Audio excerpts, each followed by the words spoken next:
We've been looking at a couple of things prior to this episode, which has been long overdue.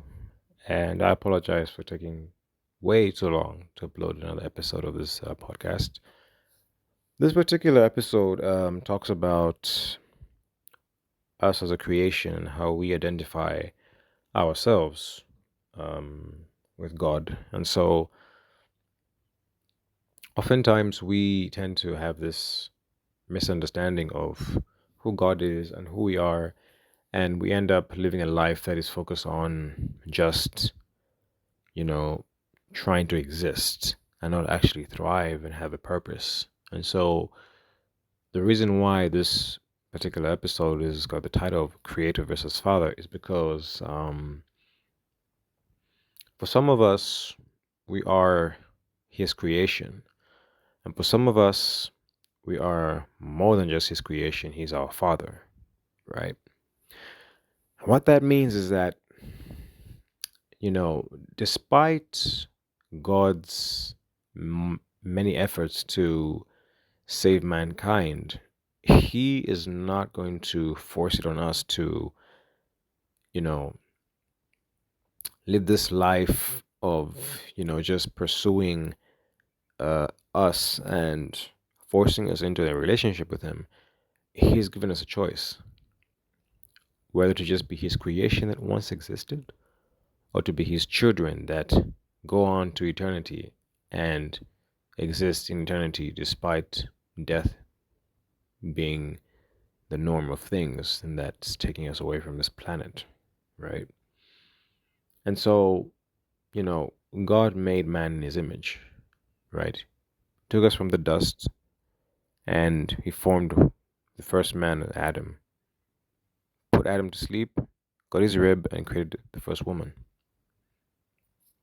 And these are some of the things that, most people don't understand, is that we tend to think that just because I have the nature of God, I bear His image, is we think we have a pass into heaven, and that's not the case. Most people want to have this idea that we're just going to live our lives, and then one day we'll just find ourselves in paradise because we deserve it, Yet we don't. None of us do.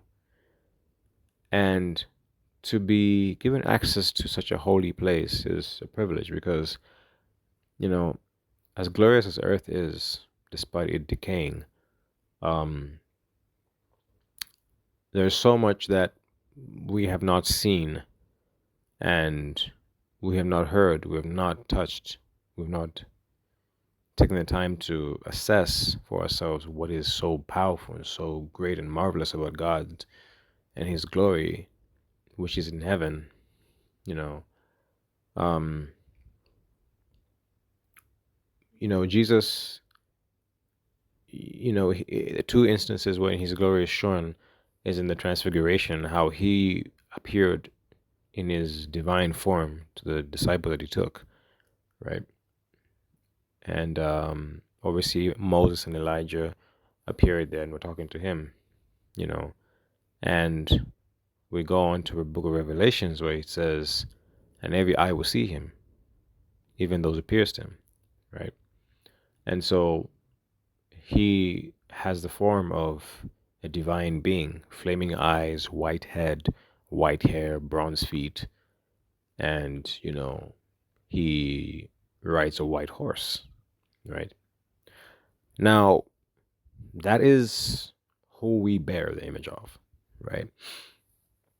And so in our flesh form, obviously, we don't have flaming eyes because we're not divine. We are human beings, we're flesh, right? But the very nature of our, souls, our makeup in the physical form is what can reflect who God is in this realm, right? Because God is a spirit. He's not a man, He's a spirit.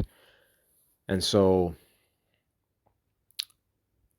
we need to understand the reasons why we ought to pursue God and be His children, and hence Him being our Father and not just our creators, because there's so many people who've died and gone to hell begging God for mercy, and He cannot. He cannot give out that mercy because he had been doing that when they were alive. And so we have to understand that we are not just mere creations. We are his children. We are actually people that have been taken back from sin and adopted into his family, right? Through the sacrifice that was Christ put on the cross and shed his blood, and he obviously died, right? And so that's the reason why we ought to have that mentality. So we need to understand why it's important to distinguish creator and father and child from creation. The angels are not children of God. They are messengers of God. They are given a position of being watchers, being protectors and defenders. So they're not children of God. The animals on this planet are not children of God. They're just creation of God. And as much as it was painful for God to have to flood the earth, he had to, you know, sacrifice those animals just to save Noah and his family, right? Because those were he was the only person, and his family was the only people that he saw be righteous in that time. And that's even before Christ came on the scene, right? And so, in this introduction to this particular series, we need to understand that being a child of God is a very important thing because it takes us away from all these lies of purpose and you know you know it not being there, or whether we are going to actually have a sensible life as we get older, and then also the lies of eternity not being there.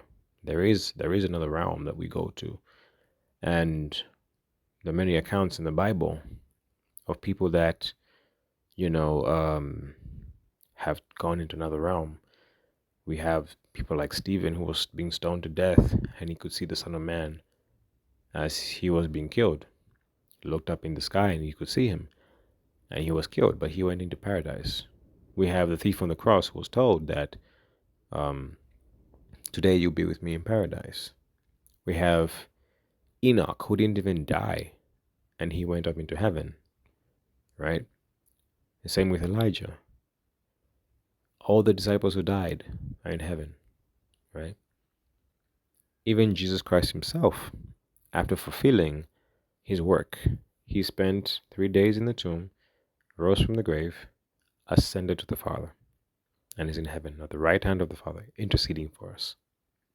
And so we're not gonna have to, beat around the bush. I'm just gonna explain the reasons why being a child of God is better and what that means for us who are already saints. And for those who are not saints, the reason why you should be a saint.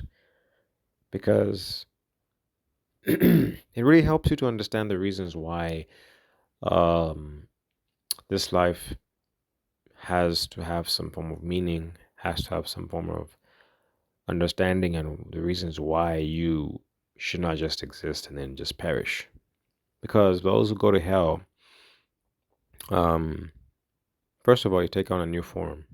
You're given a body that you have. It's a hellish body. You die. You're decaying, and it talks about how the worm never dies in that place. The gnashing of teeth and there's flames, and so typical example is the rich man and Lazarus. There was a great gulf fixed between them, and so Lazarus and Abraham were there. Lazarus wasn't even speaking. Abraham wasn't speaking to the rich man. The rich man had a great life, and he was not a child of God, obviously. He found himself in the flame when he died, and he was in shock. He was in pain. He was crying out to Abraham, saying, you know, "Give me some water," right? And Abraham told him, you had your life, you had your stuff going for you, right? And Lazarus didn't. He was in pain. He had, you know, sores in his body, and dogs would lick him. And so when he died, Lazarus obviously was in paradise now, and he was in great comfort, and still is. And so we have to understand that this life does not have to, be the only time that we get to experience God's favor and God's provision of life and God's provision of peace and some sense of, you know, like form of life or living, but to have a greater um, truth put in us and be able to say, hey, you know, I can be a child of God because I have an inheritance through that. I have eternal life. I have Christ's relationship with Him, and that's what at the end of the day matters. And so we cannot go on just being creation. We have to become children now. And that's it. We'll see you in the next episode as we dive deeper into why being a creation of God is not enough and why a child of God is better.